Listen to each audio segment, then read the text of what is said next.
ನಮಸ್ತೆ ಸ್ನೇಹಿತರೆ, ಎಲ್ಲರೂ ಹೇಗಿದ್ದೀರಾ? ನಾನು ಕೂಡ ತುಂಬಾ ಚೆನ್ನಾಗಿದ್ದೀನಿ. ನಮ್ಮ ರಾಯರ ಆಶೀರ್ವಾದದಿಂದ ನೀವು ಎಲ್ಲರೂ ಚೆನ್ನಾಗಿದ್ದೀರಾ ಅಂತ ಭಾವಿಸ್ತೀನಿ. ಇದು ನಮ್ಮ ಆಂಟಿ ಊರಿಂದ 1 kg ಬೆಣ್ಣೆ ತಂದು ಕೊಟ್ಟಿದ್ರು. ರಾಯರಿಗೆ ದೀಪ ಹಚ್ಚಮ್ಮ ಅಂತ ಹೇಳಿ ಬೆಣ್ಣೆ ಕಾಯಕ್ಕೆ ಇಟ್ಟಿದ್ದೀನಿ. ಇದು ಚಾಕ್ಲೇಟ್ ಮಾಡೋ ಮೋಲ್ಡು, ಡಿ ಮಾಲ್ಟಲ್ಲಿ ಸಿಗುತ್ತೆ. ನನ್ನ ಮಗಳು ತಂದುಕೊಟ್ಲು. ಈ ಥರ ರೆಡಿಮೇಡ್ ಬತ್ತಿ ಮಾಡಿಟ್ಟಿರ್ತಾರೆ, ಆದರೆ ತುಂಬಾ ಕಾಸ್ಟ್ಲಿ. ನಾನು ಬೆಣ್ಣೆ ಕಾಯಬೇಕಾದ್ರೆ ಸಪ್ಪೆ ದೀಪ ಹಚ್ಚಬಾರ್ದು ಅಂತ ಅದಕ್ಕೊಂದು ಸ್ವಲ್ಪ ಚಿಟಿಕೆ ಉಪ್ಪು ಹಾಕಿ ಸ್ವಲ್ಪ ಕರ್ಪೂರ ಹಾಕಿ ನಾನು ಕಾಯಿಸ್ಕೊಂಡೆ ಬೆಣ್ಣೆನ. ನೋಡಿ, ಈ ಥರ ತುಪ್ಪದ ಆರತಿ ಗೆಜ್ಜೆ ಬತ್ತಿ ಈ ಥರ ರೆಡಿಮೇಡ್ ಸಿಗುತ್ತೆ. ಅದನ್ನು ತಂದು ಇದಕ್ಕೆ ಹಾಕಿ ತುಪ್ಪ ಅಂದರೆ ಅದು ಸ್ವಲ್ಪ ಲಬ್ಬರ್ ಶೀಟ್ ಥರ ಆಗಿರೋದ್ರಿಂದ ತುಂಬ ಬಿಸಿ ಬಿಸಿ ಹಾಕೋಕ್ಕೆ ಹೋಗಬೇಡಿ.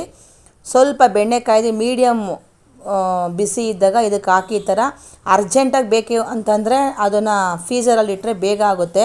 ಇಲ್ಲ ಅಂತಂದರೆ ಒಂದು 4-5 ಅವರು ಈಚೆನೇ ಇಟ್ಟರೆ ಆಗುತ್ತೆ. ನೋಡಿ ಎಷ್ಟು ಚೆನ್ನಾಗಿ ಬರ್ತಾಯಿದೆ. ಹಿಂಗೆ ಕೆಳಗಡೆಯಿಂದ ಪ್ರೆಸ್ ಮಾಡಿ ಹಿಂಗೆ ತೆಗೆದ್ರೆ ನಾವು ಮಾಡಿರ್ತಕ್ಕಂತಹ ತುಪ್ಪದ ಬತ್ತಿ ಯಾವ ರೀತಿ ಬರ್ತಾಯಿದೆ ನೋಡಿ.